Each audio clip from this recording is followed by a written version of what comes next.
Buenos días a todos, a todas.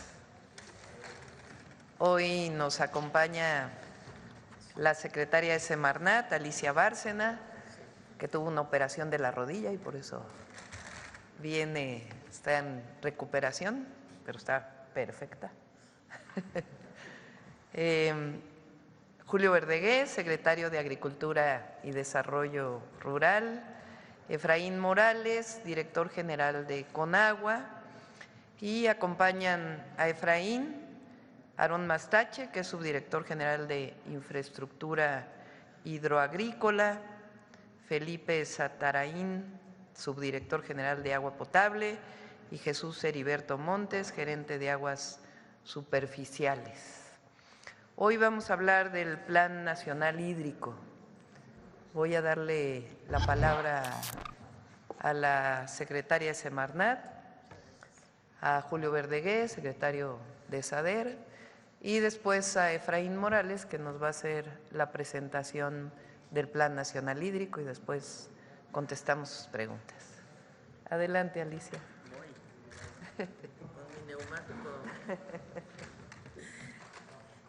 Muchas gracias y muy buenos días. Ya me estoy preparando para el maratón, así es de que muy pronto me verán corriendo por las calles. Pero quiero decir, señora presidenta, con su permiso, que creo que lo que se va a presentar hoy, el Plan Nacional Hídrico, es un instrumento indispensable para la gestión sustentable del agua. Y destaco sobre todo la enorme coordinación que hemos tenido entre todos los sectores.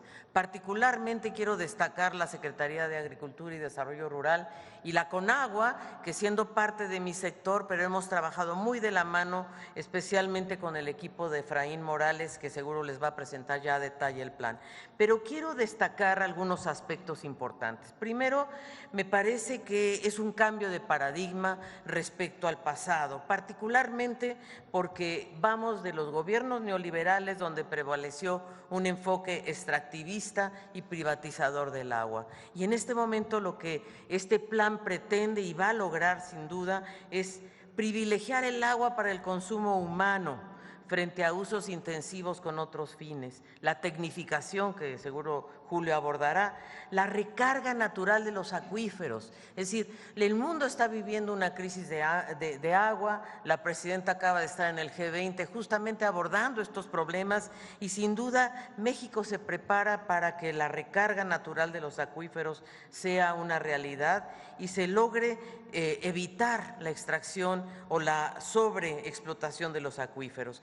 Y la verdad es que algo muy interesante es poder tener un enfoque de cuenca que permita el ciclo natural del agua, evitando inundaciones, hundimientos y a la vez privilegiando también soluciones basadas en la naturaleza, la reforestación de las cuencas, de las zonas riparias y sobre todo la restauración de los humedales. Los humedales son muy importantes porque permiten filtrar el agua y creo que a eso es a lo que se está optando. Y desde luego algo muy importante es esta tarea que nos ha dado la presidenta a todo el gobierno de sanear 3 grandes ríos, el Lerma Santiago, el Atoyac y el río Tula. Creo que esos 3 proyectos van a ser históricos en este periodo gubernamental y sobre todo porque sin duda se trata de tener una visión integral del agua que nos permita, por un lado, preservar este valioso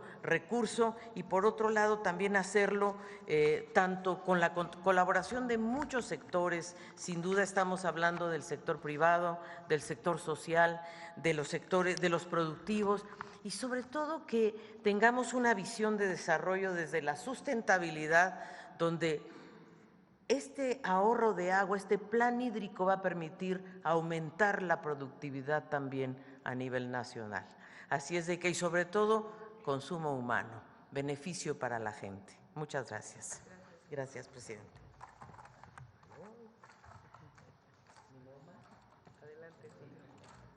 Gracias.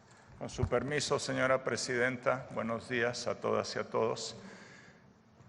El director general, Efraín Morales, presentará el plan en mucho detalle y yo solo quiero, como prólogo, decir que si bien este plan está centrado en la recuperación del derecho humano al agua, y el rescate de la soberanía nacional en materia de agua. Será también un formidable impulso a la producción y a la productividad agrícola del país.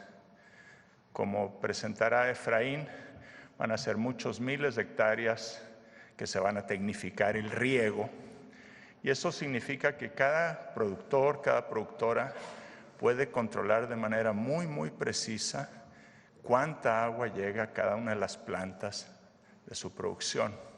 Solo por ese efecto, sin ninguna acción adicional, nuestra estimación es que en esa superficie tecnificada podemos aumentar la productividad en 51%, Presidenta. Entonces, esto no solo contribuye al derecho humano al agua, sino que también es una formidable contribución a la soberanía alimentaria de la nación. Esta inversión no se había visto en mucho tiempo y desde luego será complementada con otras acciones, con otros programas que la Presidenta ha dado curso como parte del segundo piso, como es Cosechando Soberanía, que en esa superficie significada implica además asistencia técnica, financiamiento, apoyo a la comercialización. No solo será una revolución en el uso del agua eficiente, rescate de millones de metros cúbicos, como explicará Efraín Morales, sino que también será una revolución en la producción agropecuaria de México en esas zonas. Gracias, Presidenta. Gracias. Adelante, Efra.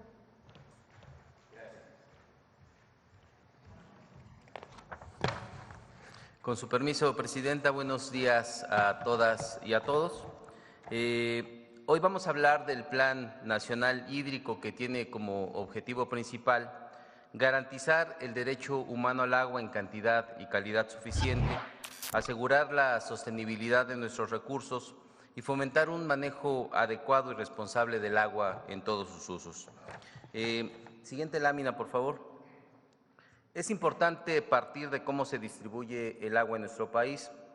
Como se aprecia en la gráfica, el 76% está destinado para el sector agrícola, el 9% para la industria y la generación de energía y el 15% se destina para el uso público urbano. Siguiente lámina, por favor. El Plan Nacional Hídrico se basa en 4 ejes: política hídrica y soberanía nacional, justicia y acceso al agua. Para que haya prosperidad compartida, debe haber agua para todas y para todos. Mitigación del impacto ambiental y adaptación al cambio climático, y una gestión integral y transparente de nuestros recursos. Siguiente lámina, por favor. Antes de entrar a las acciones del plan, quiero mencionar 2 antecedentes que son importantes. Por un lado, compartir con ustedes el origen y el problema del actual sistema de concesiones. Con la llegada, como se puede ver en la gráfica, durante 75 años, que comprenden de 1917 a 1992, se entregaron en el país alrededor de 2.600 títulos de concesión. Con la llegada de Salinas de Gortari al gobierno y esta visión neoliberal que consideró al agua una mercancía, tan solo en una década se entregaron más de 360,000 títulos de concesión. Y esta decisión dio todo un giro a la gestión del agua en nuestro país, porque los intereses económicos que se originaron también dieron paso a prácticas como el acaparamiento, la sobreexplotación, el sobreconcesionamiento y toda una serie de afectaciones que desafortunadamente seguimos viviendo. Por otro lado, en el 2018, con la llegada de la Cuarta Transformación, hubo un cambio de rumbo, hubo un cambio de mentalidad.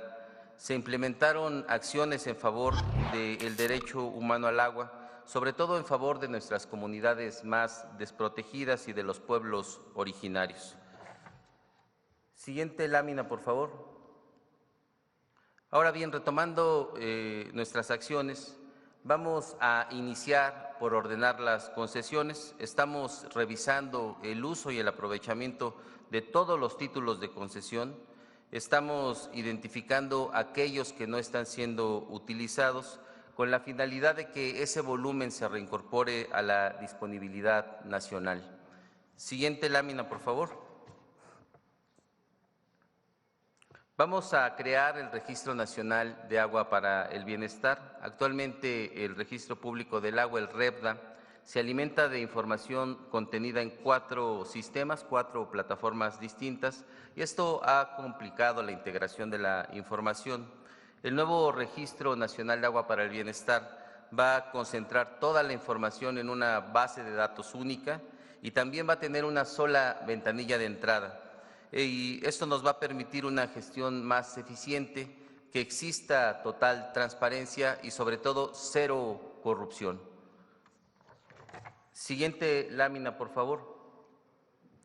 También vamos a implementar un programa de inspección en todo el país para ordenar el uso y aprovechamiento del agua, esto en coordinación con estados y municipios, así como con distintas dependencias del gobierno. Pero nuestro principal colaborador va a ser el pueblo de México, por lo que hacemos un llamado para que se denuncie cualquier irregularidad en cuanto al uso del agua a través del correo denunciaciudadana@conagua.gov.mx. Siguiente lámina, por favor. Uno de los grandes problemas que se generó con el modelo neoliberal fue la creación de un mercado alterno en donde unos cuantos se aprovechan para hacer del agua un negocio. Por ejemplo, hay quien tiene un título de concesión agrícola, no lo utiliza y vende esa concesión a un desarrollo inmobiliario o a un complejo industrial, primero bajo un cambio de uso y luego bajo una supuesta transmisión. O hay quien tiene un título de concesión, tampoco lo utiliza y paga una cuota de garantía por mantener ese derecho de agua apartado, tener agua apartada, es decir, especula con el agua. Por eso vamos a promover reformas a la Ley de Aguas Nacionales en lo relativo a transmisiones, cambios de uso y cuotas de garantía, para terminar con cualquier tipo de especulación y cualquier tipo de mercado alterno. Y también vamos a promover la expedición de la nueva Ley General de Aguas. Vamos a defender el agua que le pertenece al pueblo. Siguiente lámina, por favor. Otro aspecto relevante es el trabajar, vamos a emitir un decreto de facilidades para regularizar las concesiones que se encuentran vencidas, siempre y cuando éstas cumplan con la ley y siempre y cuando exista la disponibilidad suficiente. Esto va a permitir que un poco más de 25,000 productores agrícolas y pecuarios, sobre todo medianos y pequeños, puedan acceder a créditos, puedan acceder a subsidios y también a programas. Actualmente no lo pueden hacer porque su documentación no se encuentra en regla. Siguiente lámina, por favor. Además de la creación del Registro Nacional de Agua para el Bienestar, vamos a simplificar y digitalizar todos los trámites que se realizan en la Conagua. Es crear una ventanilla única de gestión, crear un expediente digital de cada trámite que se realice, incluyendo concesiones, y reducir de 27 a 19 los trámites, de 19 a 9 los requisitos, y que los tiempos de respuesta sean de entre 15 y un máximo de 60 días. Para este programa estamos trabajando de manera coordinada con la Agencia de Transformación Digital. Siguiente lámina, por favor.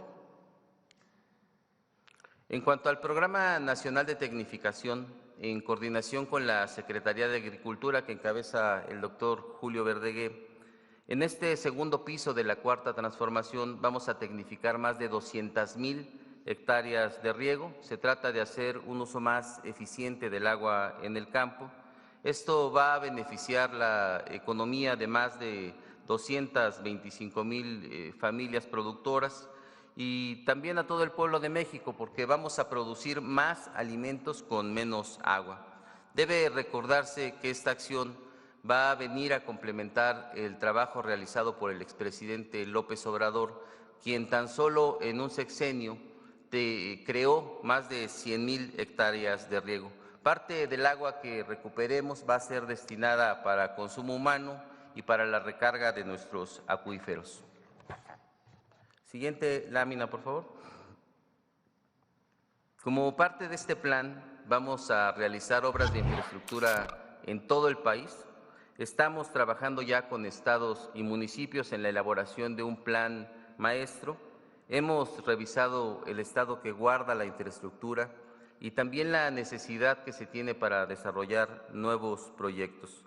Estos proyectos se van a financiar a través de los programas federalizados ProSanear, ProAgua, ProDER y con inversión estatal y federal directa. Se tiene contemplado también que parte del Fondo de Infraestructura Social que reciben los municipios durante 2025 se destine para temas de agua. Solo quisiera resaltar en este punto que es un programa sin precedentes, nunca se han mezclado los recursos, nunca se ha establecido un plan maestro y esto nos va a permitir tener una gestión que no solamente resuelva las problemáticas de manera inmediata, sino que tengamos un plan para los siguientes 30 años en el cual podamos estar invirtiendo y este modelo nos va a permitir potenciar capacidades. Adelante, por favor. También impulsaremos proyectos estratégicos para incrementar la dotación de agua potable en las zonas de mayor estrés hídrico y también vamos a realizar algunas obras de protección para la población.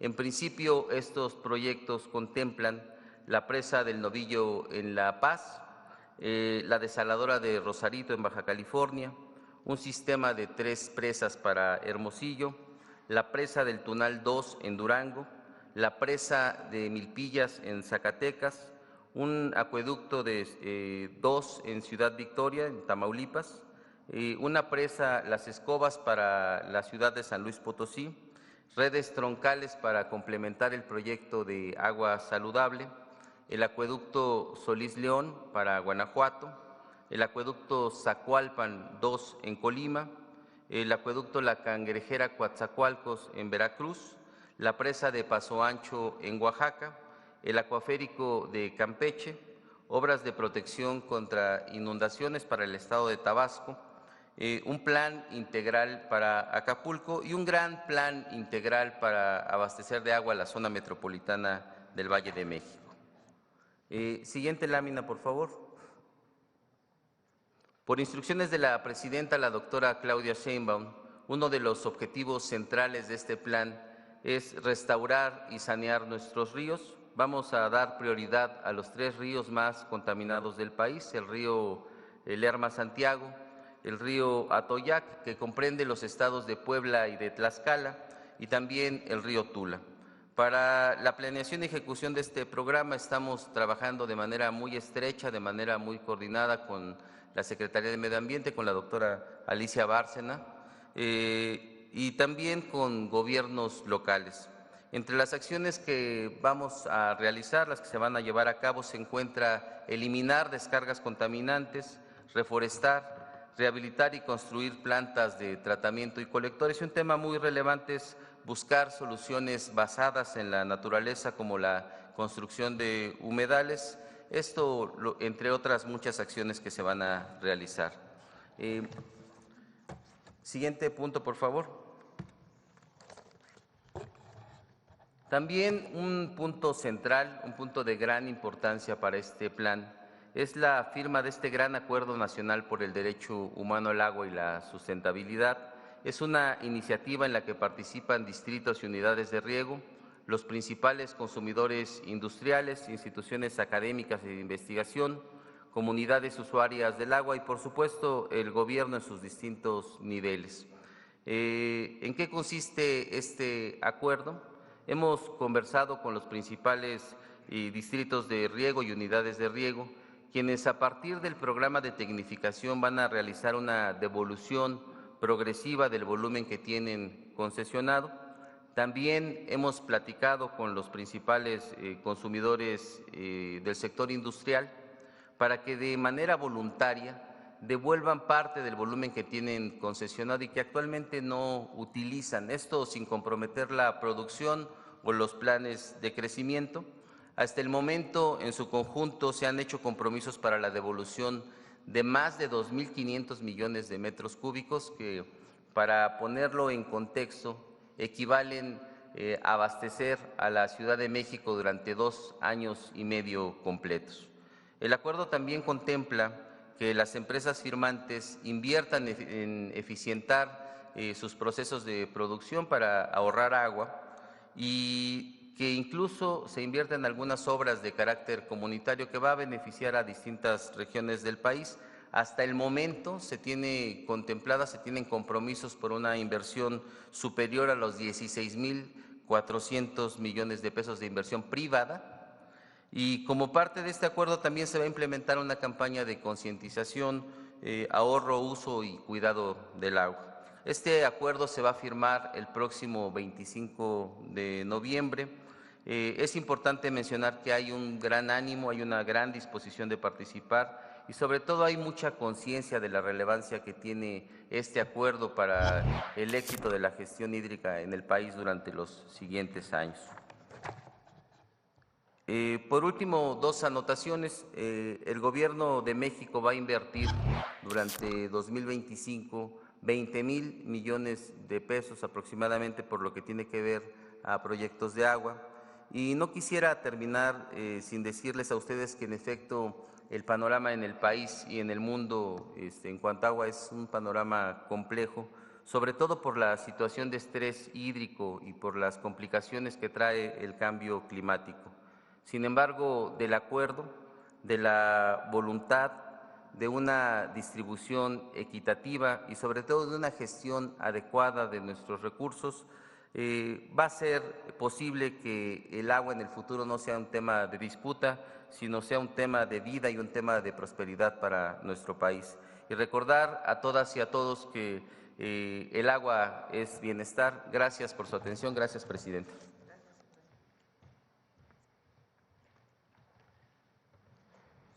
No presenté a Noemí, que va a cerrar con Mujeres en la Historia. Nada más para cerrar.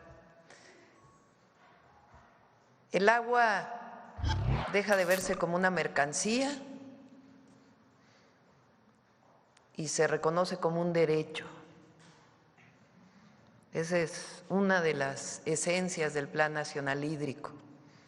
Se deja atrás la visión neoliberal, ya había iniciado con el presidente López Obrador, pero le vamos a dar un impulso mayor a recuperar el agua como un bien de la nación y como un derecho humano. ¿Qué tiene de esencia? Uno, ordenar las concesiones. Hay usuarios que tienen una concesión de agua, pero no la usan. En algunos casos hasta la venden. Entonces, ¿quién se beneficia de esa concesión? El particular. Entonces, lo que queremos es que esa agua que no se usa se le regrese a la nación para que se pueda disponer de ella, porque hasta los municipios tienen la concesión de agua. El agua le pertenece a la nación. Entonces, ordenar las concesiones. Y ahí afortunadamente hemos tenido mucho diálogo a partir de Conagua, con industriales, con distritos de riego, y están dispuestos incluso de manera voluntaria a regresar esa concesión de agua que tienen, que no la están utilizando. Entonces, ordenar las concesiones. Eso nos va a permitir disminuir la sobreexplotación y poder disponer de agua que hoy está concesionada para otros usos, principalmente para el consumo humano. 2, eficiencia en el riego agrícola, es decir, tecnificar el riego. Tenemos identificados distritos de riego, se está hablando con ellos, se va a financiar una parte, otra parte será financiada por los estados y otra parte directamente por los usuarios. Entonces, la tecnificación del riego nos va a permitir ser más productivos en el campo y tener disponibilidad de agua, esa agua que no se va a usar porque ahora se va a usar más eficiente para disponerla para otros usos. 3, un plan maestro, municipios, estados y Gobierno de México. para que los recursos federales, estatales y locales los pongamos todos a trabajar conjuntamente, para que no cada quien trabaje por su lado. Entonces, un plan maestro, municipios, estados y federación para infraestructura de agua potable. 4 proyectos estratégicos de agua que están definidos para poder, a partir de todo esto, hacer inversiones que permitan destinar agua ahí en donde en este momento hay mayor necesidad de uso humano, de derecho al agua. Y 5, saneamiento, la parte ambiental. Vamos a restaurar varios cuerpos de agua y en particular 3 ríos. Todo esto es parte de un plan nacional integral en donde una de las primeras acciones es esta firma que se hace el lunes, que se ha venido trabajando ya por meses, en donde hay incluso industriales que van a decir: yo regreso esta agua que tenía concesionada porque en este momento no la estoy utilizando, e incluso compromisos de inversión privada para cumplir con las normas, para reciclar agua, para utilizar en la industria agua tratada. Entonces, todo esto es parte de este plan. Estamos contentos, entusiasmados, y hay recursos que le va a destinar la Federación para todos aquellos que dicen que no va a haber recursos. Hay recursos a partir del 2025 y en adelante para poder cumplir este plan ambicioso, histórico, Plan Nacional Hídrico para México. Bueno, sobre el tema, a ver aquí.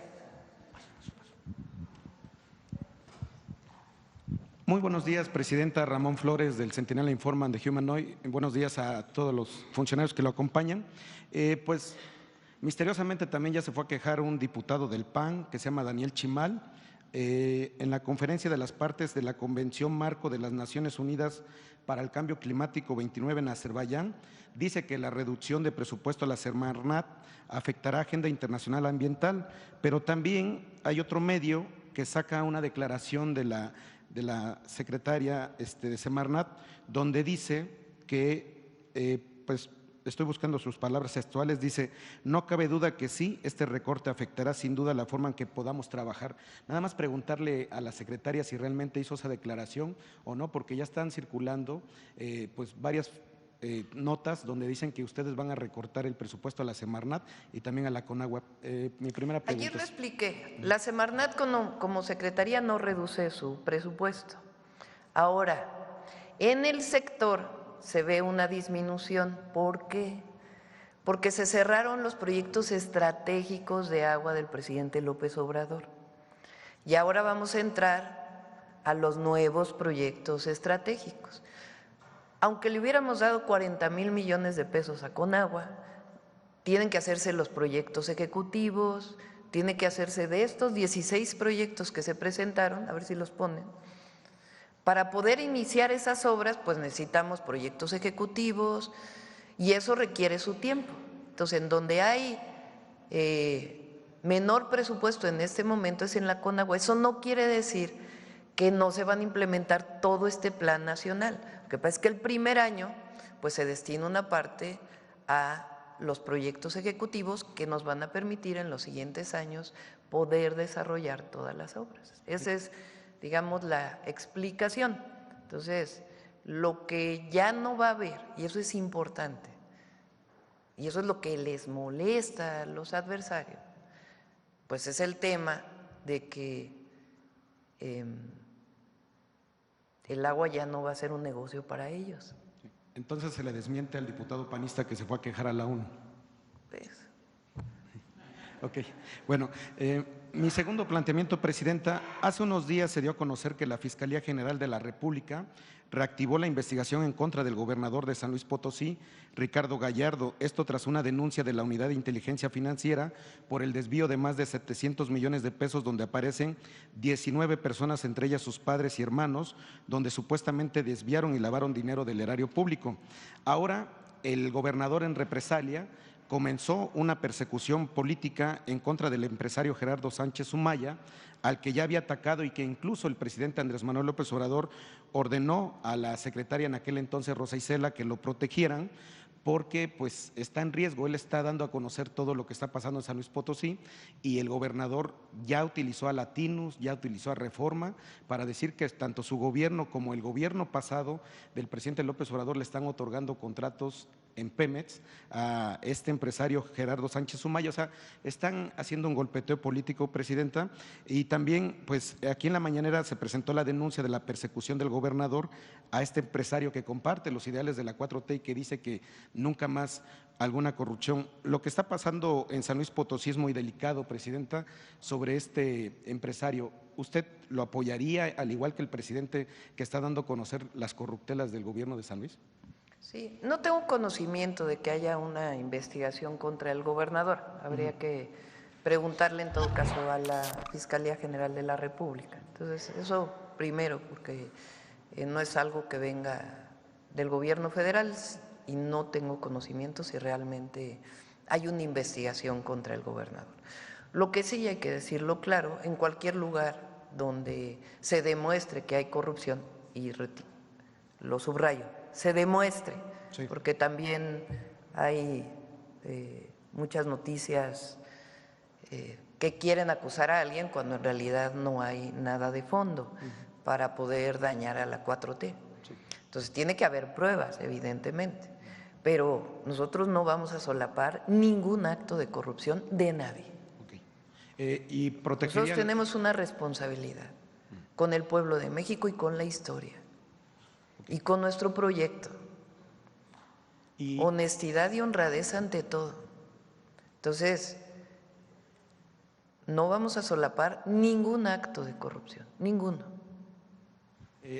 Y al igual que el presidente, ¿usted ordenaría a su secretaria, al secretario de Seguridad Pública que le brindara la atención? Porque sí, la verdad es que está siendo muy acosado. A preguntarle a Rosa Isela cómo se estaba apoyando y si es el caso, pues se apoyará. Muchas gracias. Y ya por último, presidente, presidenta, una demanda presentada. Presidenta con A, una disculpa, perdón. Una demanda presentada por un particular en contra de una institución bancaria cuenta ya con un fallo a favor de los afectados. Sin embargo, la defensa de esta institución, concretamente Banorte, ha aprovechado recovecos legales para dilatar el pago de una indemnización que ya fue determinada por un juzgador, o sea, por el Poder Judicial.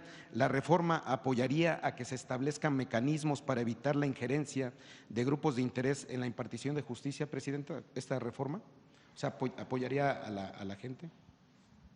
Pues ese es el objetivo central de la nueva Constitución. La Cuarta Transformación deja atrás el régimen de corrupción y privilegios. Y queremos que el Poder Judicial, pues en efecto, sea una institución, un poder en donde no haya corrupción y no se privilegie la justicia a unos frente a los otros, que haya una verdadera justicia. Y este caso, pues, en todo caso se revisará. Muchas gracias, presidenta. Ver acá.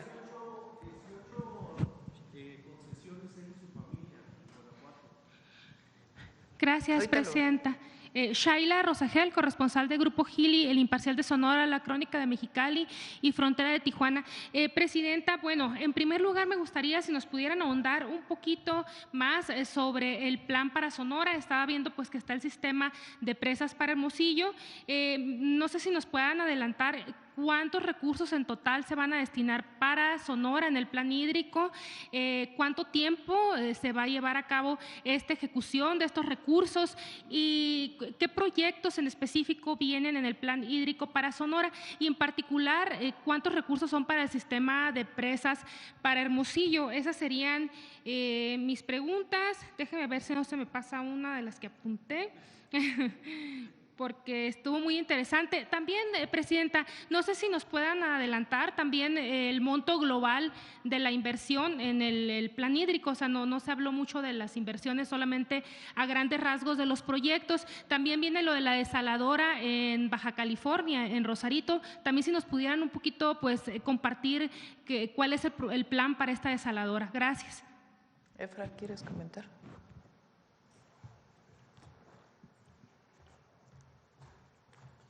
Bueno, señalar que en el caso de las presas, este sistema de presas consiste en tener sobre el río Sonora construir tres pequeñas presas que ayuden a retener agua para poder abastecer a la ciudad de Hermosillo. Estamos trabajando en el costo final del proyecto, como comentó la presidenta hace un momento. Se van a realizar estudios y programas. Es una inversión de alrededor de 7,000 millones para la realización de estas presas y todo lo que se requiere para este espacio, y eso va a determinar. ¿En 3 años? Sí, eso va a determinar el proyecto también los tiempos, pero se va a ejecutar en 3 años aproximadamente. En 3 años, me dice que las presas van a estar sobre el río Sonora. Sí. No se incluye el río Sonora en de los 3 ríos que mencionaron en el saneamiento, aquí como por el problema que hay de contaminación. Vamos a iniciar con los otros ríos, pero va a contestar la secretaria. Ahí voy. Paciencia. Bueno, en el caso del río Sonora Bacanuchi, estamos trabajando de parte de la Semarnat en todo un programa de remediación. De hecho, ya nos reunimos con los empresarios y acordamos hacer un plan conjunto de remediación del río Sonora Bacanuchi y también de establecer y de cumplir los compromisos que se hicieron para la población en materia de salud. Ya estamos en contacto con la Secretaría de Salud, con COFEPRIS para que nos ayude también porque la verdad es que la contaminación del río Sonora sí es cierto que proviene de aquella explosión que hubo en su momento, o ese accidente que hubo en 2014, pero también es verdad que el manto freático, o sea, la parte geológica de Sonora, contiene ya de por sí algunos metales pesados. Entonces estamos tratando de ver cómo hacemos la remediación. Sí tenemos un plan para remediar el río Sonora y lo estamos haciendo en conjunto con la empresa principal que actúa por allá. Muchas gracias, secretaria. No sé si Efraín, bueno, viene lo del sistema de presas, se incluyen algunos proyectos más en otros municipios, por ejemplo, en Ciudad Obregón, en Guaymas, en materia de agua. Sí, hay varios fondos que da la Conagua y además municipios y Estado invierten en municipios, por eso los ponemos en 2 vías. Uno que es para todos los municipios y las 32 entidades de la República, que es la coordinación de los distintos recursos con un solo plan, que nos permita, en el caso de Sonora, atender el sur también, pero como proyecto estratégico particularmente, y eso lo hablamos con el gobernador, se priorizó la atención del abastecimiento de agua para Hermosillo. Y de la desaladora, si nos pudieran adelantar también un poco de cómo viene este proyecto. Sí, es un proyecto que tiene desde hace tiempo Baja California. En algún momento, en periodos anteriores, era un proyecto, una asociación público-privada que era muy costoso para el Estado. Entonces, la gobernadora nos planteó que su principal proyecto estratégico pues es dotar de agua a Tijuana y su zona metropolitana. Entonces tomamos la decisión de apoyar la desaladora, tiene que hacerse el impacto ambiental, la revisión, hay un primer estudio, pero tiene que revisarse, porque cuando se desala agua, pues en algún lugar tiene que quedar la sal. Y entonces el mayor impacto de una desaladora pues es dónde queda esa sal.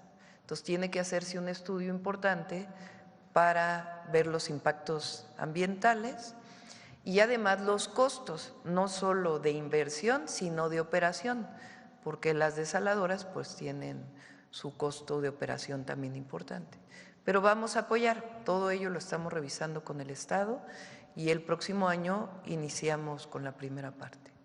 Muchas gracias, Presidenta. Ya en un segundo tema, preguntarle si ya han contactado al equipo del presidente electo Donald Trump para poner fecha para sentarse a platicar pues sobre este tema de la migración y pues el proyecto que trae él de las deportaciones entrando a gobernar, y pues también qué opina sobre estas declaraciones que hizo en la semana de que usará militares para las deportaciones, y pues que está dispuesto también a declarar emergencia nacional el tema de las deportaciones migratorias.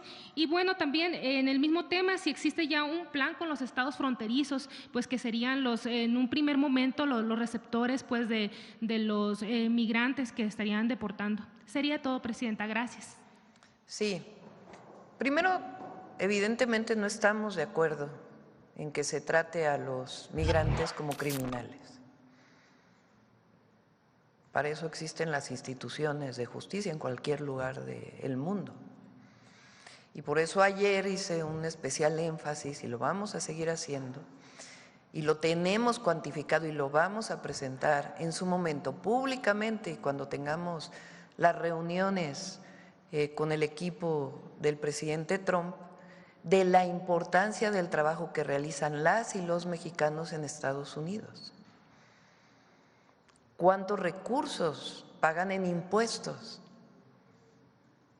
El trabajo que realizan, que es de primera, la necesidad de los Estados Unidos de esos trabajadores y esas trabajadoras. Entonces, ese es un primer punto que es importante que lo definamos. Segundo, en caso de que hubiera deportaciones, nosotros vamos a recibir a las y los mexicanos. Y tenemos un plan para ello, pero vamos a trabajar previo a ello en demostrar que no tienen por qué deportarse a nuestros connacionales que están del otro lado de la frontera, que al contrario, benefician incluso a la economía de los Estados Unidos.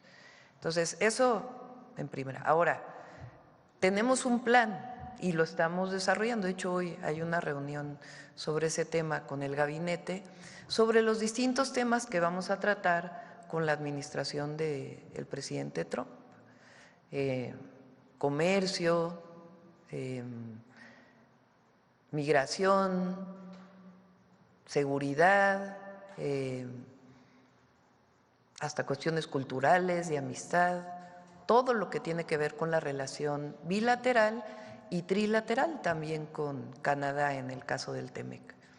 Entonces, todavía no hay una reunión, pero esperamos que se pueda dar para poder mostrar pues toda esta información, porque a veces con una frase que no tiene un sustento se acusa, por ejemplo, a las y los mexicanos en Estados Unidos.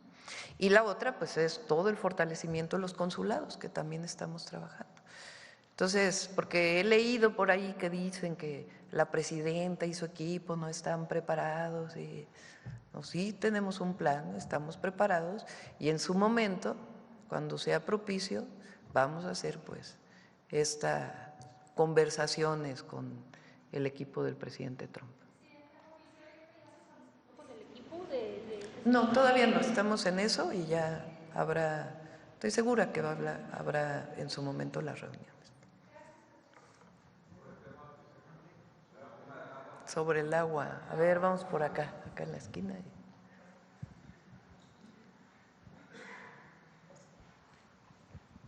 Buenos días, Presidenta. Elia Cruz de La Hoguera.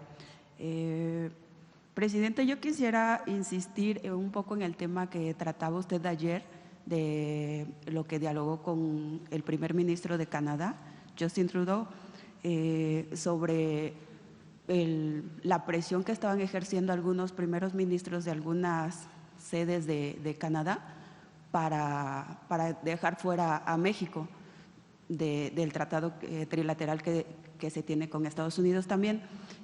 Ayer, después de sus declaraciones, se sumaron más regiones a este llamado que le hacen al primer ministro. ¿Usted no cree que pueda ceder el ministro Trudeau ante estas presiones de todas estas áreas que le están ejerciendo sus gobernadores, bueno, lo equivalente a los gobernadores aquí, sobre todo porque ellos insisten en lo que también ha dicho el presidente electo Donald Trump, de que México está enviando mercancías, según dicen ellos, de origen chino, pero que solamente la etiquetan con hecho en México. Sí, el primer ministro no está de acuerdo en sacar a México del tratado. Me lo comentó muy claramente y acordamos pues seguir dialogando. Ellos pues tienen también sus propias elecciones pronto, entonces también usan estos temas como parte de una campaña electoral. Pero el primer ministro no está de acuerdo y hay que recordar que quien en su momento defendió que Canadá se quedara en el tratado fue el presidente López Obrador, porque había la idea de entonces presidente Trump de que fuera nada más México-Estados Unidos. Ese es lo primero. Lo segundo, me preguntó de una marca de vehículos de fabricación china, que si había una planta en México. Es una marca de vehículos eléctricos, y le dije, la única planta de esa marca que hay en Norteamérica está en Pasadena, California. O sea, está en Estados Unidos. Entonces, nosotros tenemos también nuestro propio programa de fortalecimiento de la economía nacional, de disminución de importaciones, por ejemplo, que vienen de Asia. Pues es un tema, por supuesto, que tiene que ver con el tratado, pero de fortalecimiento de nuestra economía y de disminuir la dependencia. Lo mismo que en el caso, por ejemplo, de granos o de otros productos agrícolas, que estamos fortaleciendo la autosuficiencia alimentaria, como en el caso del frijol, por ejemplo. Pero ese es un asunto de desarrollo nacional. Entonces, Estados Unidos se beneficia mucho, y Canadá, del tratado, porque tal parece que solamente es un beneficio para México, y no. Estados Unidos tiene grandes beneficios. Es un tratado que firmó el propio presidente Trump. Entonces, nosotros creemos que hacia adelante hay muchos argumentos, muchos datos, mucha información que fortalecen el mantenimiento o que se mantenga el tratado, y en su momento, en el 2026, va a haber una revisión, ni siquiera es una renegociación, es una revisión, como fue pactado en su momento. El primer ministro entonces se quedó tranquilo con la explicación que usted le dio. Nos quedamos de seguir platicando, pues es parte de este proceso de relaciones bilaterales y también dentro del tratado, pero claramente me manifestó que él no está de acuerdo en lo que han manifestado algunos de los actores políticos de Canadá. Ok, muchas gracias, presidenta. Una segunda pregunta. A raíz de la equivocación que hubo en el presupuesto para las universidades, en especial para la UNAM, el exrector José Narro Robles publicó un artículo en un diario donde él califica de fraude educativo a las universidades del bienestar. ¿Y por qué razón? Porque él se estaba quejando, que dice que afortunadamente corrigieron el error de la UNAM, pero que usted le está asignando un incremento de 1.400 millones de pesos a las universidades del bienestar, que él tasa o cifra en 93% más. ¿Cómo usted calificaría estas declaraciones de llamar fraude educativo a estas universidades? Pues desconocimiento total.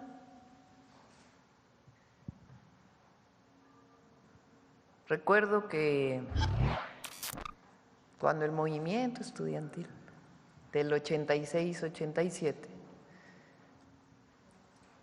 defendían que hubiera cuotas en la UNAM, que hubiera restricción en el ingreso, Él fue el que llamó ninis a los jóvenes.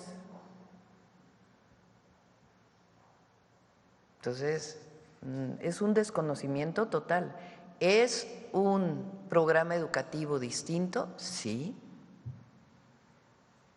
Pero hay que preguntarle a las y los jóvenes que asisten a las universidades Benito Juárez. Ahora, ayer lo expliqué.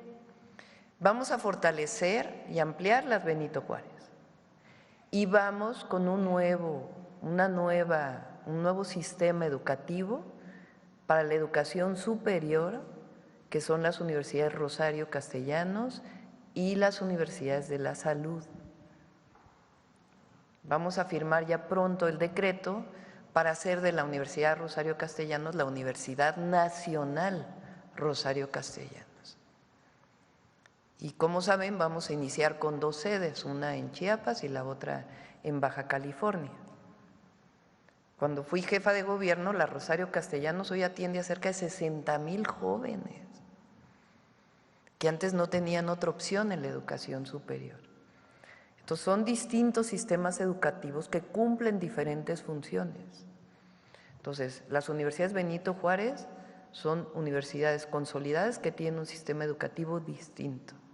Y es mucha ignorancia el que diga que es fraudulento. Segundo, las universidades nacionales Rosario Castellanos o la Universidad Nacional Rosario Castellanos, que se va a ampliar. Y, por otro lado, el TECNM, el Instituto Politécnico Nacional y las universidades públicas, que van a tener su presupuesto. Hablé por teléfono con el rector de la UNAM cuando vino la disminución del presupuesto, porque ellos sacaron un comunicado. Le pedí al secretario de Educación que hablara con él y a la secretaria igual que al director del Politécnico, para decirles que en efecto había sido un error al disminuir la parte de personal que se disminuyó en otras áreas, que no afecta, por cierto, la operación.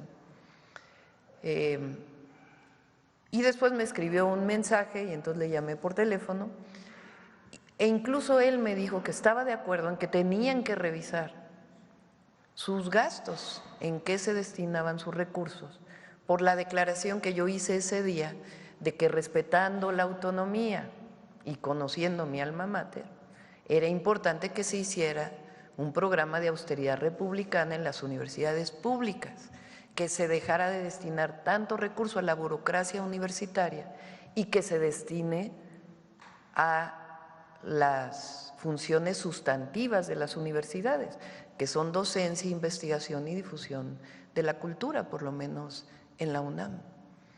Entonces, por eso el presupuesto, no todo es incremento a la Benito Juárez, de ahí va a salir, porque todavía no sale, como no se ha creado la Universidad Nacional Rosario Castellanos, se va a crear, entonces de ahí va a salir el presupuesto para las 3 universidades. Lo que sí es que nuestra visión desde hace muchísimos años, desde que éramos porque es una generación muy jóvenes, es que la educación pública es un derecho, no es una mercancía y no es un privilegio. No es un privilegio para los que puedan pagar por la universidad. Viene desde los sentimientos de la nación de Morelos y por eso no se entiende.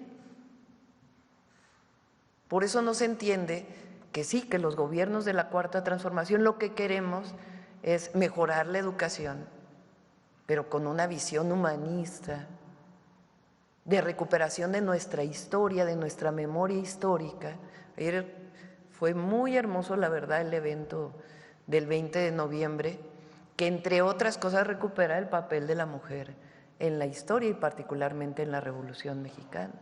Entonces sí tiene esta visión, la educación básica, el fortalecimiento de la media superior, que ya vamos a presentar este programa que lo hemos venido trabajando, y más espacios para que las y los jóvenes mexicanos tengan derecho a estudiar la universidad.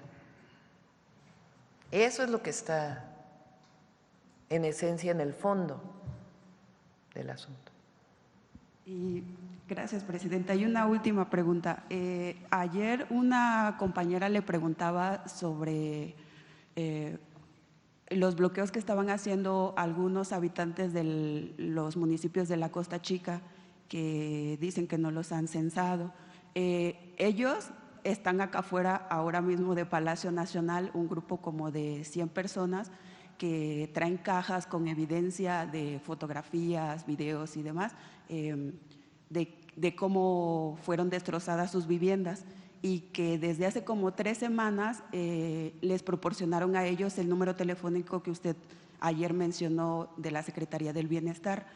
Dicen que han estado llamando, pero que le responden diciéndole solamente que bueno, que esa es como una especie de queja, le dan un número de folio, pero que les dicen que eso no les va a garantizar que vayan a regresar a censarlos. Entonces, ellos quieren saber, ¿realmente van a regresar a censarlos? Ellos están aquí, también están pidiendo una audiencia, ¿no?, con usted, para que alguien les resuelva el tema, pues, de su preocupación, que no tienen los recursos para reconstruir sus viviendas. ¿Qué deben hacer o qué deben de esperar o cómo se solucionará esto, presidenta? Los va a atender Atención Ciudadana, Adriana, que hace muy, muy bien su trabajo y es una mujer con mucha sensibilidad. Pero sí es importante una cosa: no se atiende por organización. No vamos a regresar a eso. Es directo. Gobierno, familia damnificada. Porque se acostumbraba en el pasado, antes de que llegara el presidente López Obrador, que era por organización. También en el caso de apoyos al desarrollo rural, a la agricultura, llegaban las organizaciones, ya sabían que venía su monto, se repartían entre muchos liderazgos, llegaba poco a la gente. Entonces, no, eso cambió. Entonces, es 1 a 1 y en todo caso lo que se hace es ir a visitarlos a su domicilio para ver, pues, realmente si hubo afectación, y si hubo afectación, pues tienen derecho al apoyo. Entonces, de inmediato que los van a recibir, porque ellos dicen que no son organización, o sea, cada quien se viene representando a sí mismo, ¿no?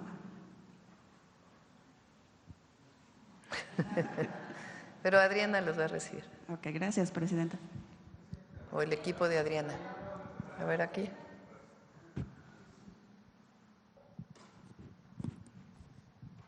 ¿Cómo está, presidenta? Buenos días. Buenos días. Luis Ángel Marín, de Radio Resultados, con 90 estaciones en todo el país, estaciones de radio.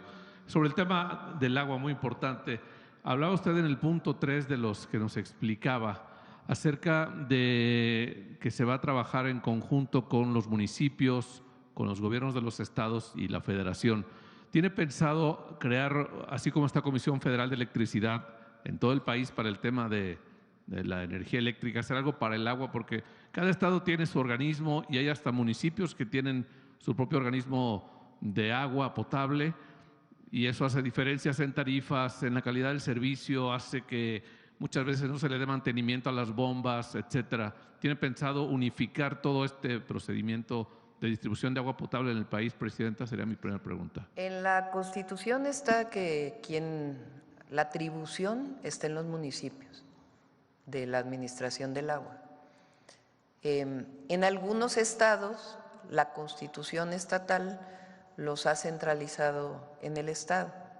En la Ciudad de México, por ejemplo, hay alcaldías que no son municipios precisamente porque los residuos sólidos, porque el agua, pues como es una unidad urbana, pues no pueden administrarse de manera separada, sino que se administra por una sola institución.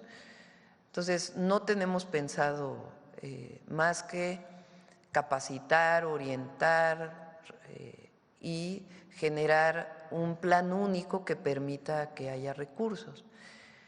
Hay problemas, por ejemplo, como bien dices, en donde hay un municipio que construyó hace tiempo una planta de tratamiento y no tiene los recursos para poderla operar, porque es muy cara la electricidad para los recursos que tiene el propio municipio, o no cara, sino no tienen los recursos para poder darle el mantenimiento. Entonces, todo eso es parte de este programa integral, pero la Constitución lo establece de esa manera y no tenemos pensado modificarlo. Muchas gracias, Presidenta. Otra pregunta también sobre el mismo tema del agua. En tiempos pasados, muchas comunidades se abastecían de agua con pozos perforados, pozos artesianos. Hay ciudades donde todavía hay pozos artesianos en las colonias y la gente iba y de ahí abastecía el agua potable. ¿Tiene pensado algún proyecto para ayudar a las comunidades a que tengan sus propios pozos? En la perforación tiene un costo, también el uso de bombas eléctricas también tiene un costo, o bombas mecánicas también se pueden utilizar. ¿Tiene pensado algún programa para que haya pozos en muchas comunidades? Eso ayudaría también mucho al uso de agua potable o de agua para el consumo doméstico. Es el objetivo de este programa. Por ejemplo, si hay una localidad en un municipio que no tiene agua, pero hay agua en el acuífero y es factible extraerla, pues entonces juntan los recursos para poder destinarlo a ese pozo, a que haya pozo en esa localidad y que pueda suministrarse agua. En otros casos, por ejemplo, recientemente estuvimos en San Luis Potosí, en Santa María se llama la localidad. Ahí pasa un acuaférico que, por cierto, se está revisando, aquí alguno de ustedes lo preguntó, es una concesión que se dio hace mucho tiempo y lo estamos revisando junto con el gobierno de San Luis Potosí, pero pasa muy cerca un acuaférico y la comunidad no tiene agua. Entonces ahí lo que se requiere pues es un ducto que permita que la comunidad pueda tener agua. Entonces todo esto pues tiene que ver con el análisis de los municipios, de las localidades de los municipios, porque a veces la cabecera municipal sí tiene resuelto el problema, pero las localidades no, que están en el propio municipio. Entonces el objetivo es los 6 años que estemos aquí, es ese diagnóstico por municipio y poder destinar los recursos que de por sí van al agua a este plan maestro para poder pues resolver el problema del acceso al agua en muchas localidades de nuestro país. Y hablaba también del saneamiento de algunos ríos. En este proyecto nos presentaban 3 principalmente, pero hay muchos también municipios donde el desagüe, el drenaje va directamente a arroyos, a ríos. ¿Tiene pensado que cada estado pueda también implementar este tipo de proyectos de evitar que se sigan usando como drenaje? Por ejemplo, en los 3 ríos que planteamos que son prioridad, ya están en brigadas, coordinadas por Semarnat, Conagua, los estados, los municipios. Entonces se hace un recorrido por el cauce del río, se identifican descargas, en algunos casos son descargas municipales, es decir, que el municipio descarga su drenaje ahí sin tener tratamiento. En otros casos son descargas individuales, en otros casos son descargas industriales que deberían tratar el agua y no la están tratando. Entonces se está identificando ahora sí que en todo el recorrido para poder hacer ese plan que permita saber si se hace un drenaje marginal, se llama, un drenaje especial para todas las salidas de agua de los municipios que permita llevarlo a una planta de tratamiento. En otros casos, pues que se cumpla con la ley en las empresas para que traten el agua. Entonces, en todos estos 3 cuencas se está haciendo este trabajo territorial que permita hacer un verdadero diagnóstico, usar muchos estudios, porque también hay muchos estudios que ya se hicieron para poder ver en qué lugares se ponen plantas de tratamiento, en qué lugares sencillamente se hace cumplir la ley, en qué otros lugares se hace un drenaje marginal, etcétera, etcétera, etcétera. Igual en la zona metropolitana. El río Tula, por ejemplo, recibe afluentes de otros ríos. Entonces, todo ese trabajo y hay un responsable por cada área que nos va a permitir tener el diagnóstico, lo que se tiene que hacer y pues poder tener ríos sanos, porque un río contaminado no solamente afecta a los recursos naturales, sino la salud de los habitantes. Entonces, esos 3 ríos son la prioridad. Ya sería mi última pregunta la que viene, Presidenta. Estuvo ahora en Brasil, en el G20, vimos que tuvo reuniones bilaterales, además de, pues, seguramente saludarse con mandatarios y mandatarias de otros países. ¿Recibió alguna invitación para visitar, no sé, Francia o Canadá o algún otro país? ¿O usted hizo alguna invitación a algún mandatario para que visite nuestro país? Sí, Gracias. recibimos invitaciones para ir a varios lugares, pero… ¿A cuáles serían? Bueno, hasta China recibimos invitación para ir a Francia, a Corea, a Vietnam. Pero bueno, ya lo vamos, y nosotros también pues hicimos invitaciones. Entonces ya iremos viendo con calma. Nuestra principal tarea pues está aquí.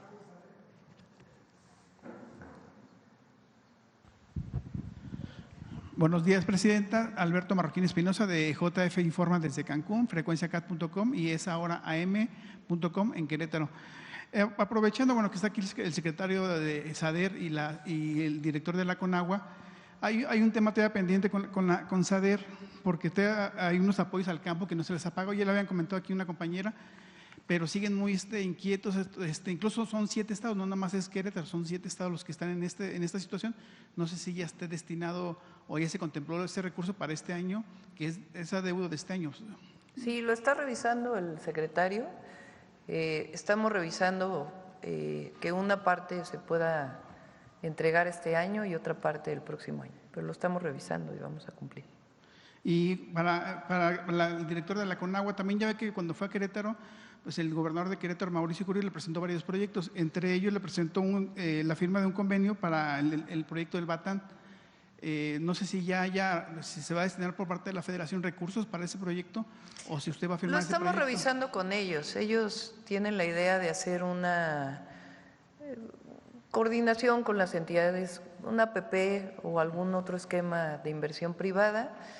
Entonces, estamos viendo si podemos apoyar en el proyecto o sencillamente se dan los permisos para que ellos puedan desarrollar ese proyecto. Okay. Presidente, también la importancia siempre de un trabajo coordinado ahora que viene la obra del tren México-Querétaro. Sabemos que ya existe una buena coordinación por parte de incluso la Guardia Nacional y la CEGOP de Querétaro con el gobierno del estado, pero aquí la pregunta es sobre todo cómo van a estar ahora las delegaciones federales a nivel del país. ¿Van a seguir con la misma estructura de un delegado que esté comandando a los demás delegados o seguirá la figura de delegado, superdelegado?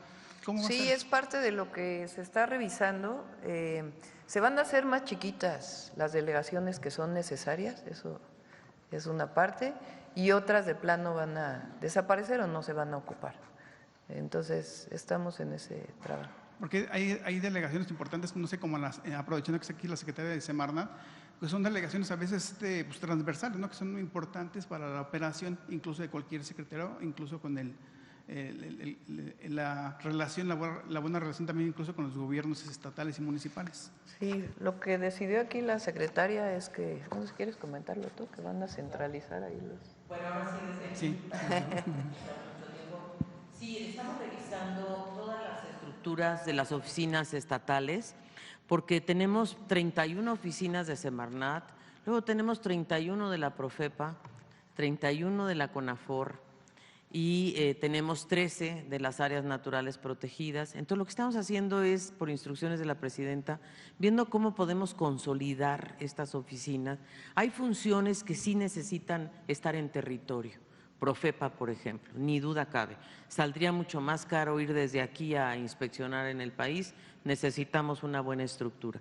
En los otros casos podemos quizás apoyarnos también en las secretarías de medio ambiente de los gobiernos de los estados. Estamos haciendo un análisis súper cuidadoso y también viendo otra opción que son techos únicos, porque tenemos muchos locales, realmente tenemos muchos que son federales, muchos de ellos, otros no, otros son arrendados. Entonces creemos que ahí puede haber un ahorro bastante importante si hacemos una consolidación. Y esto se vincula a otra instrucción de la presidenta muy importante, que son los trámites.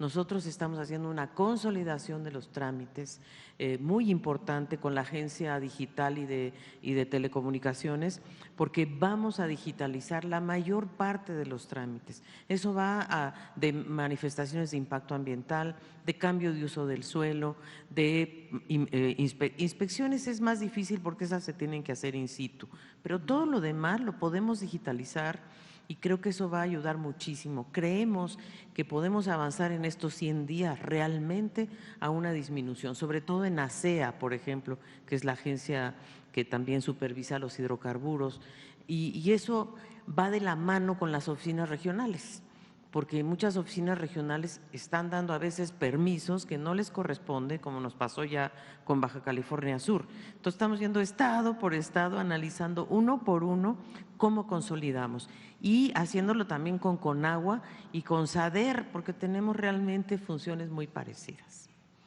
Sí, aprovechando a la Secretaría de Medio Ambiente, incluso yo he investigado en las delegaciones de Semarnat, no hay una estructura ya formal, a veces en algún lugar existe un delegado, o bueno, ya no la figura como delegado, pero algún encargado, o está el subdelegado de gestión. Han desaparecido muchas, incluso hay delegaciones que ni siquiera ya tienen un administrativo. Hay un jefe de departamento que maneja toda la parte de la administración, cuando históricamente había un subdelegado administrativo, cuando había un subdelegado de planeación y un subdelegado de gestión. Esa estructura como que… Esa es la que estamos revisando, porque hay otro tema, y es que muchos de estos delegados tienen una posición muy baja en la estructura, y eso también se presta a malos manejos, sin duda. Y por eso estamos ordenando, para darle un piso parejo, siguiendo las instrucciones de la presidenta, capaz que haya, por ejemplo, Sembrando Vida. Nosotros estamos analizando el programa, ellos tienen una cantidad de personas en el territorio que para nosotros son fundamentales. Capaz que los capacitamos ahí también para que nos ayuden a combatir incendios, ¿sí me entiendes? O sea, tenemos que juntarnos. Yo ya estoy en contacto con Ariadna Montiel porque el programa de ellos tiene ya una estructura territorial que a nosotros nos puede ayudar mucho y, como bien dices, homogeneizar un poco. Hay estados que no necesitan una presencia tan grande de Semarnat, hay otros que sí. Entonces, pues eso es lo que tenemos que evaluar. Y ya nada más para cerrar con la secretaria, aprovechando que está aquí, ¿no? Ahora que estuvimos en Acapulco, también yo asistí a Acapulco, también me reportaba mucho que hay muchas descargas de aguas de los hoteles hacia la bahía, hacia el centro de la bahía. Incluso lo que hacen ellos es primero asomarse, si nadie los ve, bajan la palanca y hacen la descarga y se ven los borbotones a la mitad de la bahía.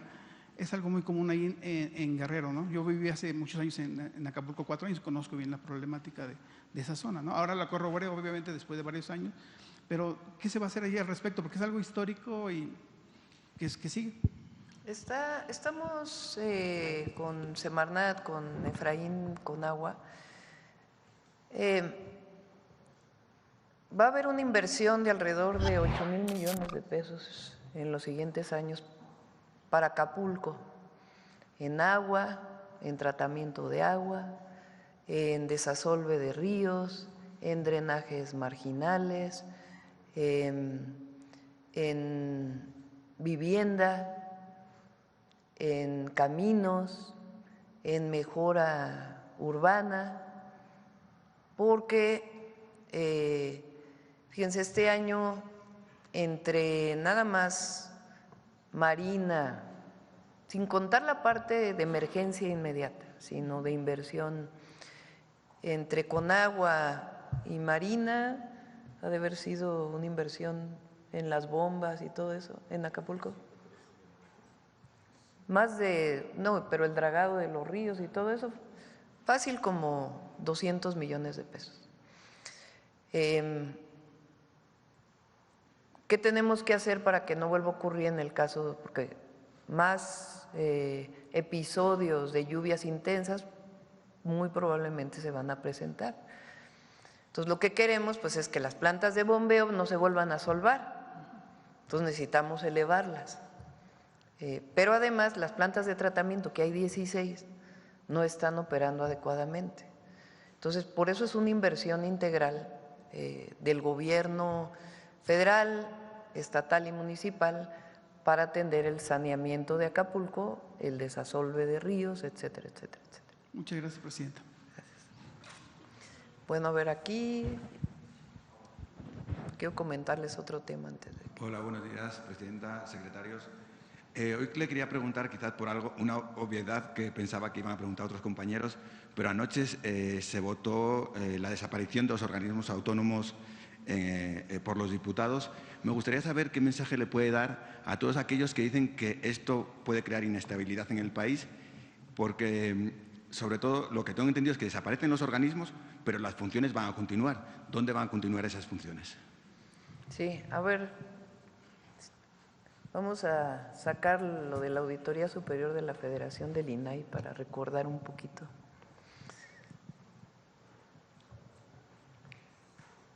A ver, préstame. Aquí lo tiene, Alicia. Ay, por favor. Esto no era problema antes. Para los que hoy defienden a capa y espada al INAI. Se les olvidó la corruptela. Esta es la Auditoría Superior de la Federación, que en su momento cuando salió en Contralínea, en La Jornada, en otros medios de comunicación. Entonces, desde 2018, trabajadores y extrabajadores han denunciado que altos mandos del INAI les exigen a la quincena entre 10 y hasta 60% de sus sueldos. Ah, pero eso no era problema para la estabilidad del país. ¿Por qué? Porque era parte de la cultura, decían, ¿no? La corrupción. También se detectó a personal que no labora directamente en las oficinas del INAI, Auditoría Superior de la Federación. Lo que sigue. Nepotismo.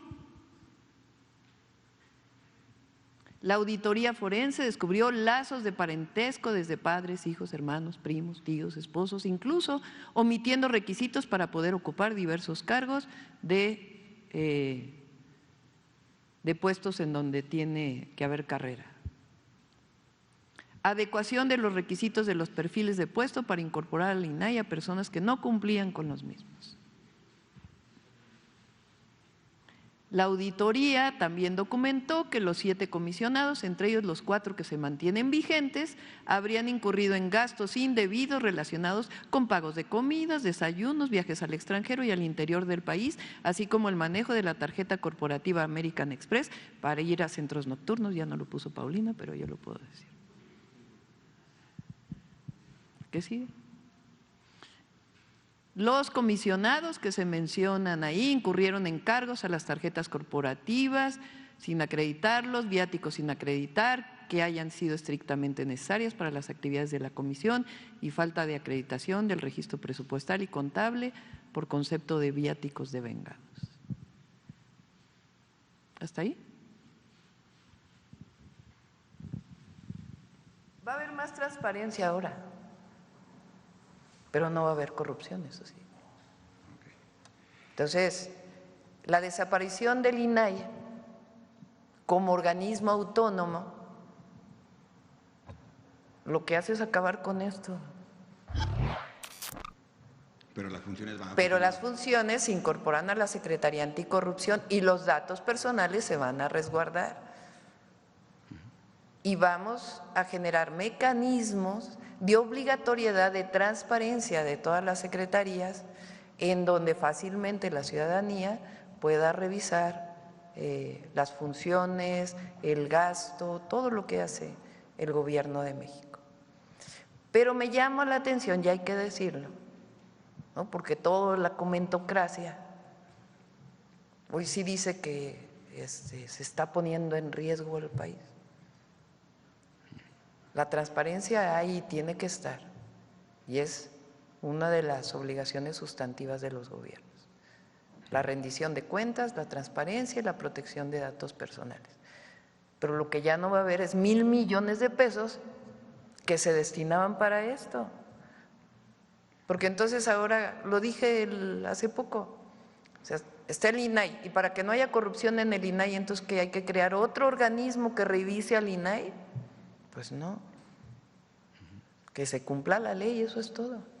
Y para eso no requieres organismos y organismos y organismos y organismos autónomos que tienen estos resultados. Perdón por no presentarme, soy José Leveña de Publimetro. Un dato que acaba de salir recientemente, hace unos minutos, es que México creció, el PIB de México creció 1.3% en el último trimestre. Se sitúa es el segundo país de la OCDE que más ha crecido. Me gustaría saber si México también está preparado para un posible aumento en las tensiones en el mundo por la guerra de Ucrania, que especialmente pues, hoy se han lanzado un misil balístico por parte de Rusia. Biden está autorizando las minas antipersona, y también conocer un mensaje suyo sobre esta autorización para colocar minas antipersona, que al final del día son los civiles los que más sufren. México tiene una tradición pacifista y la vamos a seguir teniendo, de la búsqueda de la paz en el mundo y el diálogo y la política como la forma de resolver los conflictos. Está en nuestra Constitución.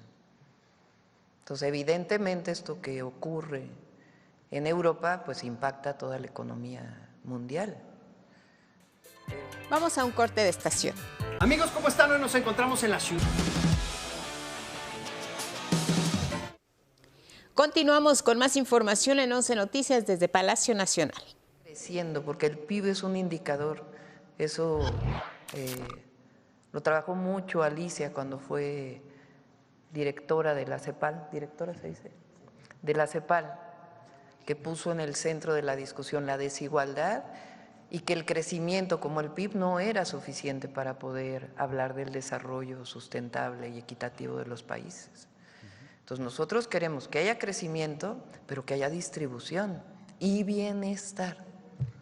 Y ya por último, nada más hacer un llamado para ver si en las próximas conferencias pudieran tratar el tema de los hackeos, especialmente por WhatsApp y de las tarjetas bancarias, porque sobre todo en esta época navideña en la que la gente va a cobrar aguinaldos, probablemente aumente, y sabemos que se roban, hay ciertas mafias que se roban miles de pesos cada día a los ciudadanos por hackeos de WhatsApp pidiendo paquetes por llegada de paqueterías, o porque es un amigo o un familiar que necesita dinero, y ver si pudieran tratar esto y aprovechar este altavoz para que hagan un llamamiento a las personas que no hagan caso a todo este tipo de fraudes.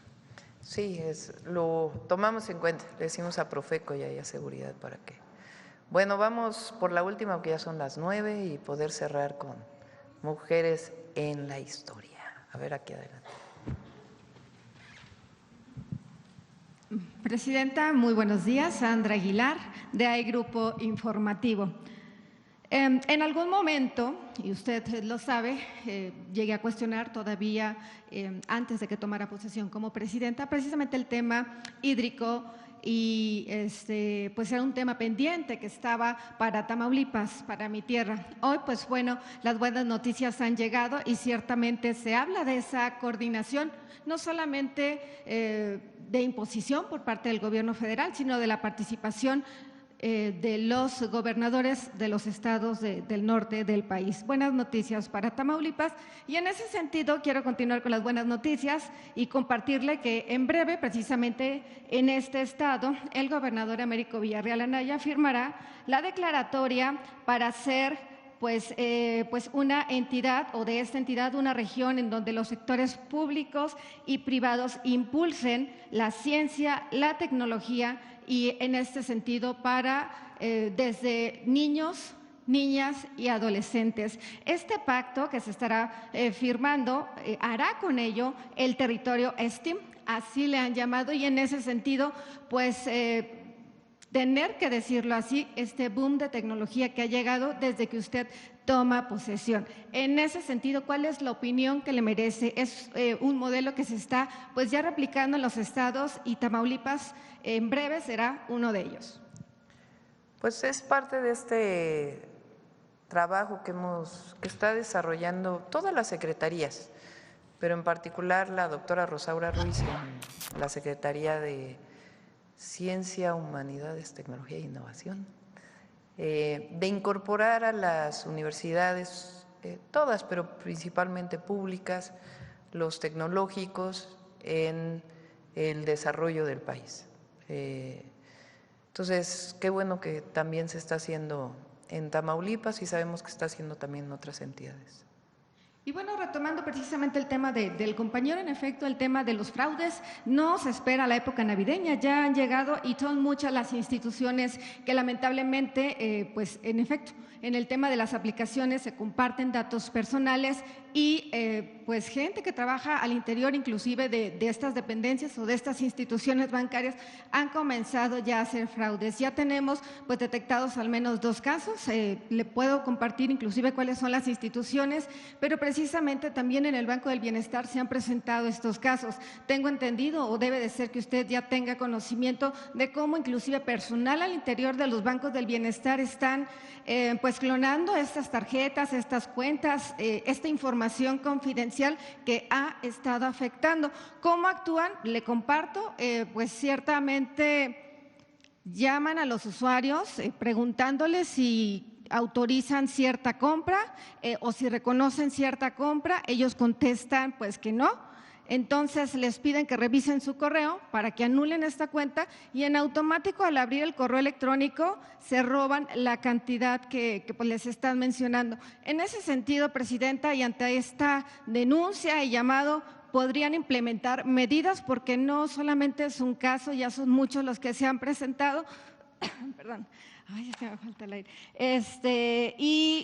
Insisto, no solamente en el Banco del Bienestar, instituciones como Santander, instituciones como BBVA son algunas de las, pues sí, de las empresas que ya no solamente son uno, son varios y bueno, pues como dice el compañero, no hay que esperar a que caigan los aguinaldos, no hay que esperar a que sigan sucediendo estos casos porque pues en efecto esto ya está ocurriendo. No tenemos una denuncia en particular sobre personal del Banco de Bienestar, pero hay que aclararlo. O sea, si hay una denuncia concreta de alguien que trabaje en Banco de Bienestar que haya hecho esto, pues que se presente. Pero no tenemos denuncias. Es que no tienen nombres, Presidenta, solamente les llaman. Por eso, pero puede ser que aparentan que son del Banco de Bienestar y no necesariamente trabajadores o trabajadoras del Banco de Bienestar. Pero se está filtrando la información que es confidencial de la institución. Por eso, pero para cualquier cosa hay que presentar pruebas. Entonces, vamos a llamar a la Secretaría de Seguridad, a la DIF, a las instituciones como, ¿cómo se llama esta institución que se dedica a ver los fraudes en los bancos? No, es una institución donde está Oscar. ¿La Conducef? La Conducef, para que en conjunto puedan venir a dar la información, a proteger a todos los consumidores, a la Profeco, sí, porque para se que impotentes. Para que no caigan pues en un fraude, y si hay denuncias específicas de algún trabajador de alguna institución del gobierno o privada, pues también es importante que se presenten para que. Finalmente, le quiero compartir, usted que estuvo precisamente cerca de los líderes en esta cumbre del G20, pues precisamente, y usted lo sabe, que existe una buena relación entre México y Japón. En ese sentido, sabe también que se cuenta con un tratado y es importante o son importantes las inversiones que se están realizando precisamente aquí en México. Le comparto que el próximo 13 de abril del 2025 se llevará a cabo en Osaka, Japón, una expo. Esta expo que tiene como fin el diseñar a la sociedad pues del futuro y pues para ello mejorar también o cambiar las vidas. Hay un grupo de empresarios que precisamente en el 2020 solicitó el aval precisamente del gobierno del Estado de México para poder asistir pues a esta cumbre o a esta expo. Evidentemente no genera ningún costo del erario público, todo lo contrario, es pues costo o inversiones privadas para poder hacer presencia en esta expo y solamente comentarle o compartirle si para esta ocasión, para el 2025, estos empresarios pudieran contar con su aval. Pues vamos a ver, ahí le vamos a encargar al secretario de Economía. Le agradezco, sería todo de mi parte. Buen día. Por favor. Sí. La última. Buenos días, Presidenta. Stephanie Palacios, del periódico Quequi, de Quintana Roo y Ciudad de México. Buenos días al gabinete.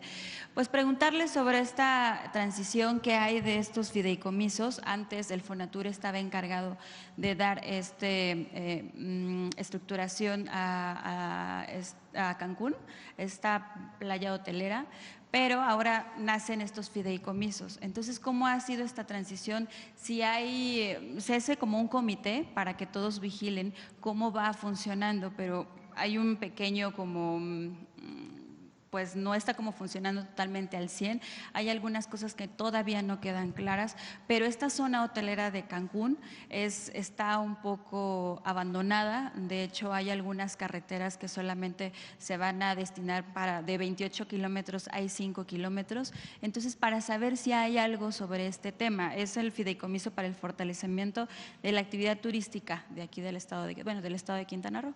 No sé si tiene alguna información. Le pedimos al India que nos informe para que lo podamos contestar e informamos un día aquí en la mañanera. Sí, además porque este comité técnico está integrado por empresarios, integrado por personas de grupos empresariales, además de restaurantes, pero además es eso justo, porque en el tema de Quintana Roo hay esta zona turística además muy de alta demanda, y además porque también si va a haber recursos de estas, parece que va a haber en este paquete económico del año que entra del 2025 para las dependencias, lo que es Secretaría de Turismo y Secretaría de Finanzas, va a haber una reducción de presupuesto. No sé si eso nos pudiera hablar un poquito, si sí está confirmado o no.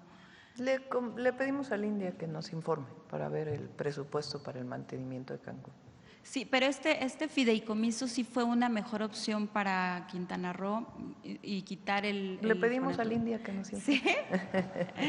Bueno, gracias. Vamos con Mujeres en la Historia. Sí, gracias. Es que son 9:10. Con su permiso, presidente. Muy buenos días a todas y a todos. Recordemos que ayer se conmemoró el 114 aniversario del inicio de nuestro proceso revolucionario, la primera revolución del siglo XX, la Revolución Mexicana, y como a lo largo de todo el mes de noviembre hemos dedicado a destacar primero aquellas mujeres que fueron precursoras de este movimiento desde el muy temprano 1903, 1904, mujeres como Elisa Acuña, Juana Belén, que escribían ya contra la dictadura porfirista, donde ya luchaban contra este régimen. Posteriormente hablamos de mujeres como las hermanas Carmen y Natalia Cerdán, porque tuvieron acciones incluso previas a este 20 de noviembre de 1910, esta acción armada que se da en esta casa de Santa Clara el 18 de noviembre. Y bueno, ahora que ya nos encontramos con la fecha conmemorativa, pues me gustaría que viéramos la siguiente cápsula que preparó el equipo de SPR sobre las distintas acciones en las que se involucraron las mujeres en el proceso revolucionario. Propagandistas, ideólogas, periodistas, adelitas, soldaderas, combatientes, enfermeras y feministas, todas ellas valientes mujeres mexicanas que desde distintas trincheras y de distintas formas lucharon en la Revolución Mexicana. Las propagandistas. Mujeres que accedieron a la educación y las letras, muchas de ellas maestras, que con una perspectiva crítica sobre la situación del país, se involucraron en actividades opositoras a la dictadura de Porfirio Díaz, como periodistas y propagandistas, participando activamente en los clubes liberales. Al estallar la Revolución Mexicana, se integraron a la lucha trascendiendo sus actividades de propaganda. Algunas profundizaron en el pensamiento político revolucionario, como ideólogas y colaboradoras fundamentales en la elaboración de planes y proyectos para construir un país más justo y libre. Las combatientes. Mujeres de armas tomar, que optaron por empuñar el fusil en los campos de batalla, que enfrentaron dos luchas, una contra la dictadura porfirista y la otra para disputarle a los hombres su derecho a combatir. Obligadas en muchos casos a adoptar actitudes y vestimentas masculinas, desafiaron las normas de género de la época y llegaron, en algunos casos, a dirigir batallones de soldados. Todas ellas mujeres combatientes, anónimas y reconocidas, que decidieron ser protagonistas de la transformación de su país. Las soldaderas. Mujeres que desempeñaron un papel fundamental en el suministro y preparación de alimentos para las tropas, asegurando la supervivencia de los soldados y sus familias. Improvisaban cocinas en campamentos al aire libre, en casas abandonadas, haciendas, milpas, junto a las vías y en los techos de los trenes. Su jornada comenzaba al amanecer, con la nixtamalización del maíz, y continuaba sin descanso, recorriendo largas distancias para conseguir leña y alimentos en los pueblos, campos o cerros. Ellas cargaban a pie o a lomo de mula los comales, molcajetes, cuchillos e ingredientes esenciales. Además de alimentar a las tropas, también cuidaban de sus hijos y familiares. Las enfermeras. Mujeres con estudios en enfermería, pero también mujeres que se formaron en el campo de batalla y que decidieron arriesgar sus vidas para intentar salvar otras, uniéndose a las diferentes brigadas sanitarias o fundando sus propias organizaciones de atención humanitaria. Lo mismo participaron en organizaciones de asistencia como la Cruz Blanca Neutral, la Cruz Blanca Constitucionalista y la Cruz Blanca Nacional, que en los contingentes de enfermeras que formaron las distintas facciones revolucionarias. La labor de todas ellas durante la Revolución Mexicana fue la base sobre la que después se construyó el servicio de sanidad a nivel nacional. Las Adelitas. Mujeres que jugaron muchos roles a la vez. Fueron enfermeras, soldaderas y combatientes. Tomaron las armas cuando fue necesario. Alimentaron a los soldados y familias. Curaron y atendieron a los heridos. Fueron sostén fundamental de la Revolución Mexicana. Las feministas.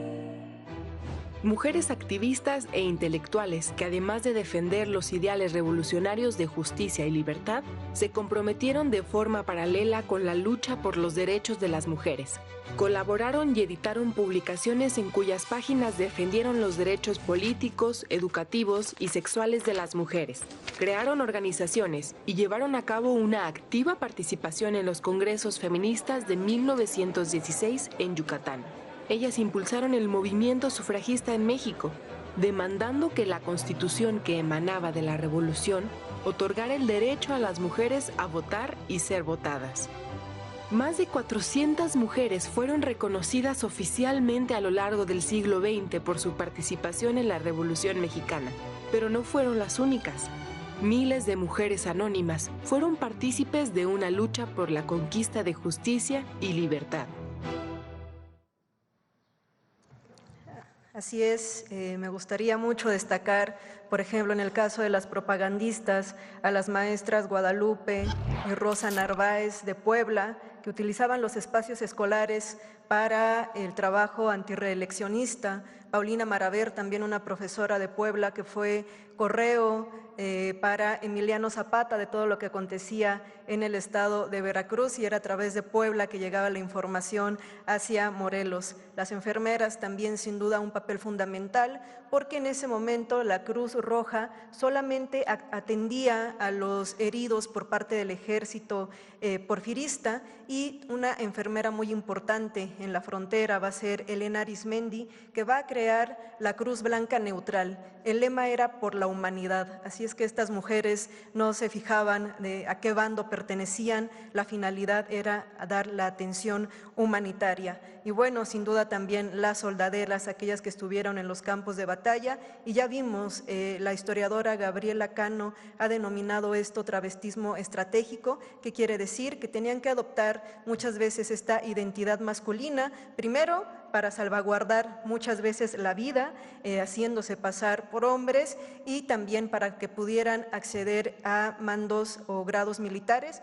El ejército de Emiliano Zapata es el que reconoce a más mujeres otorgándoles el grado de coronela, y una de ellas va a ser Rosa Bobadilla, que en lo particular es una mujer que admiro mucho. Ella fue coronela. Genovevo de la O le reconoce 168 acciones de guerra, fue parte del ejército zapatista en la zona del Estado de México y bueno, llegó a comandar hasta más de 1,500 hombres.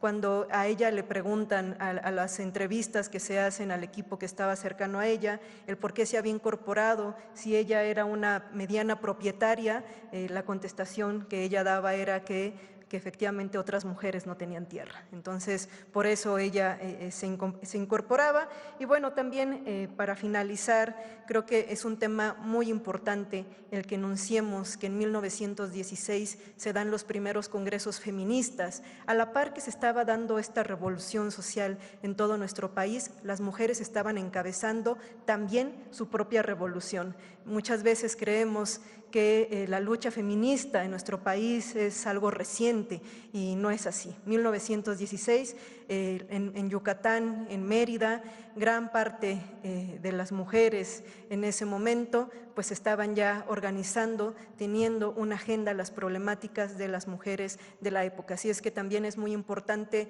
enunciar que dentro de esta revolución ellas estaban encabezando la propia. Y bueno, finalmente yo creo que la mejor o una de las grandes herencias que nos deja la Revolución Mexicana en nuestro país es sin duda la consagración del artículo 3º constitucional, porque como lo ha enfatizado la presidenta en distintas ocasiones, la educación es un derecho y no un privilegio, y este artículo, este derecho a la educación es una de las herencias que nos dejó nuestra Revolución Mexicana. Que tengan excelente día. Es cuanto, presidenta. Muchas gracias a todas y a todos. Nos vemos mañana. Pedro Miguel. Gracias.